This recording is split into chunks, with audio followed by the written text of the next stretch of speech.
Hey guys, it's Heather from Tomatoes, Poppies, and Everything Gardening. I'm getting ready to head outside to do some work on the side yard. We are about 2 weeks or so until our HOA deadline to have all the work done. If you've been following along, you know I've had some issues with my homeowners association and my gardening, and they've given me a deadline. Well, I guess I'm explaining for those who've never seen any of my videos where I kind of talk about what's going on with my HOA. Basically, I guess it's been about 2 months now that I got the letter saying, hey, you can't garden the way you're gardening. It's completely not allowed in an HOA. So I've been working with them. They did give me an extension, and it's December the 31st. So I'm going to do some work here outside for just a bit. Actually, this video will probably cover maybe the weekend. Today's Friday, so probably do about an hour of work before it gets dark. It gets dark here like 4:45, 5 o'clock. So I've got about an hour to get some work done. I'll do some work this weekend. I do have a lot of stuff in the backyard to do too. And I'll take you along. We'll get a few things done. So let's get started. So I'm down to just a little bitty scraps of garlic that were really tiny, but I'm still going to use them even though these are not ideal. You want nice big fat plump garlic cloves when you're planting your garlic. These are really thin and tiny, but I'm using them as a deer prevention border and pest for, like, you know, other bad guys that are bad to the garden but not necessarily bad in real life. You know, voles and bunnies and deer, they're all great, but I don't like them in the garden.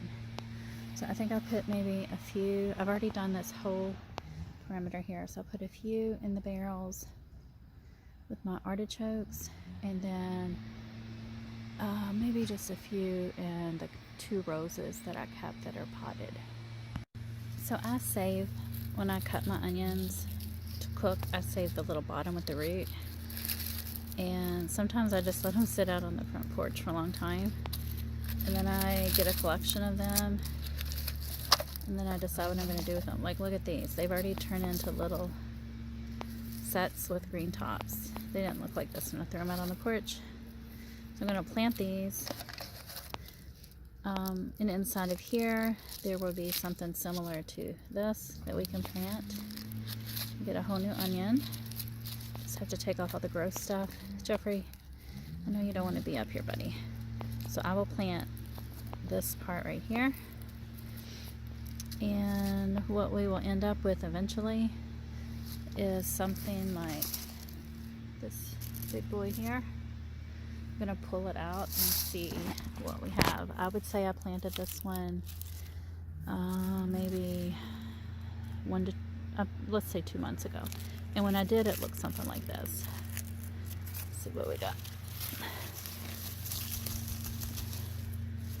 So I mean, they're not huge, but I've got 3 usable onions. So I'll take those inside and use them. Or I could even do an experiment and maybe plant the 2 smaller ones and separate them out a bit. But I think I'll just take them all in. They're nice and hard and firm. I will try them later and let you know how they taste. So I'm just going to go around the yard and find more places to put more free onions. Even if you just use them for protection of your flower bed borders from pests, it's free, something you can easily do. And roses do love onions. It's a companion plant, so I put some garlic in there this time, and we'll see. I'm sure they'll like garlic just as well. Jeffrey's always trying to get attention when I'm gardening. However, I should have added, I will not be planting any in this pot because I have some peas here, some sweet peas.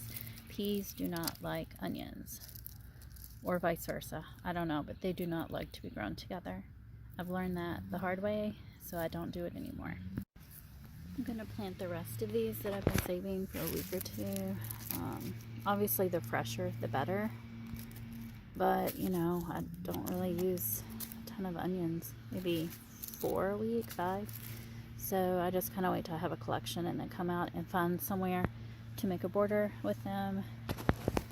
Here's some wild chives, which I will pull those out. Those are a weed for me technically, but I think you can eat them if you want. Here's another example of an onion that I planted from one of these saved roots. And it looks like there's probably 3 individual onion bulbs started there. So I'm going to make a border here to help with pest control. And oh, the gardenia, look at how big it's gotten since I moved it. It looks incredibly well. And I looked it up. This actually is a seed pod. So I will harvest that and hopefully I'll have seeds to grow more. Okay, this is the last one I'm going to do. Got the other ones already planted, but this is what I do. It just make like a little indentation area. Put the root side down, press it firm, and then I just cover it a little bit.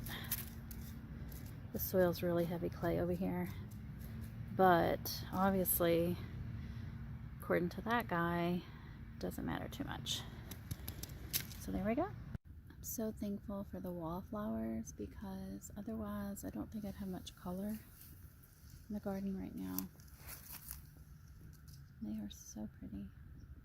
I do have poppies popping up everywhere, so I have to be careful where I walk. Some more wallflower, so pretty. And I think that that is a carnation. No, yes, but I don't know why it's still alive. It is perennial, but I don't know, I didn't expect it to have green on it.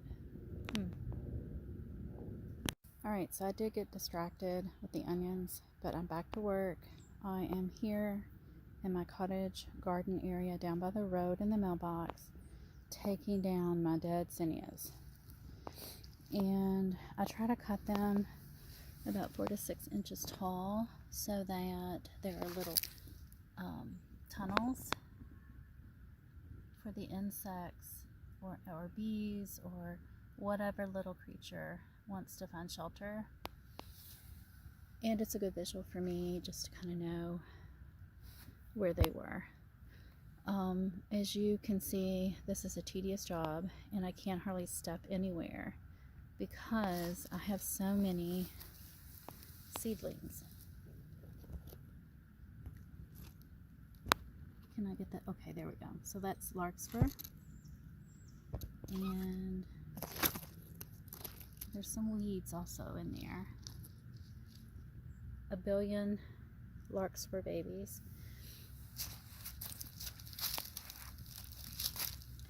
Pretty sure this is verbascum. And there's a tickseed. And oh, one of my favorites. These are zebrinas. Well, that's not. This is. They're in the hollyhock family, so they have leaves that are very similar. They are gorgeous. I'll put a picture up of what they looked like before. So that was a weed. Gosh, the weeds look so similar. But this is what I want to keep. Anyway, so this is a tedious job. Here's an example of a nice little shelter for some insects. Okay guys, back to work. Here is a much larger zebrina. This for me is a complete weed, but some people like it for ground cover. It will take over everything, so I consider it invasive. It's a wild strawberry. Oh, I think that that is wallflower. And then I think those are Sweet William. I think those are Sweet William too.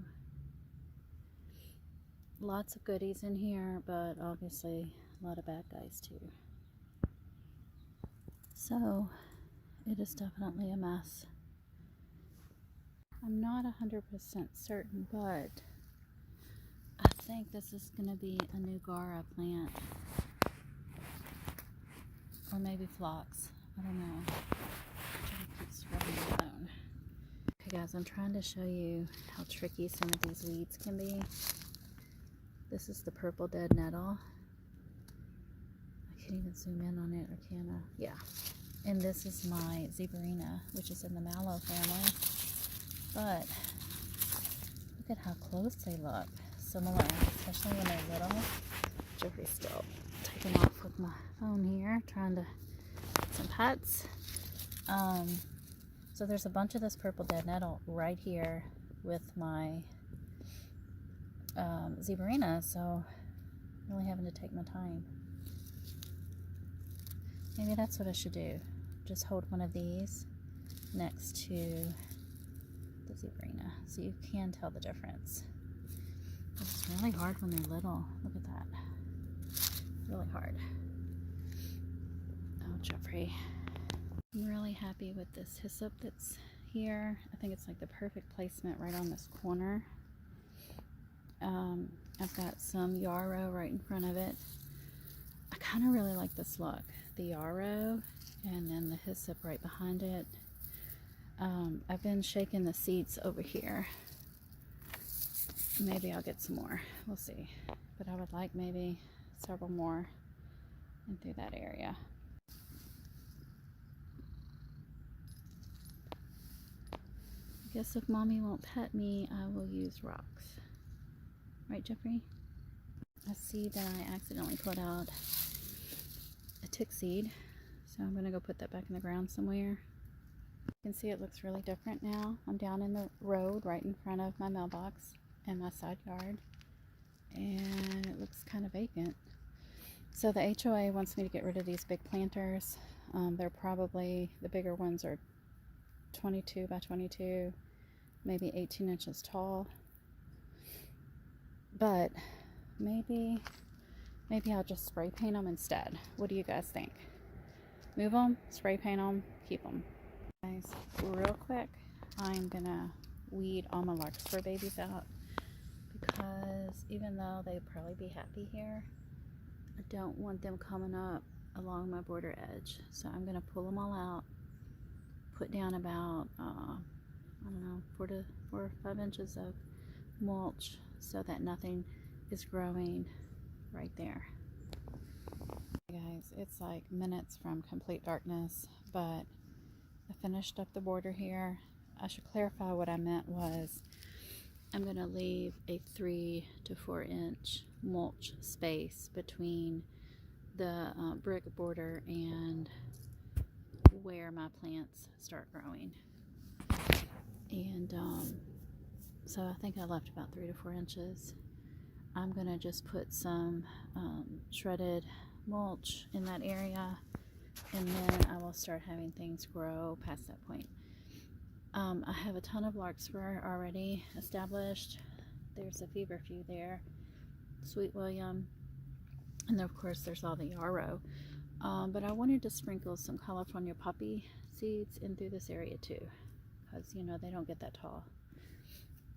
So I'm going to check the weather, see what kind of rain we have coming up, and then make a decision as to when. But this is it for this video. Thank you for watching. I will talk to you soon. Bye.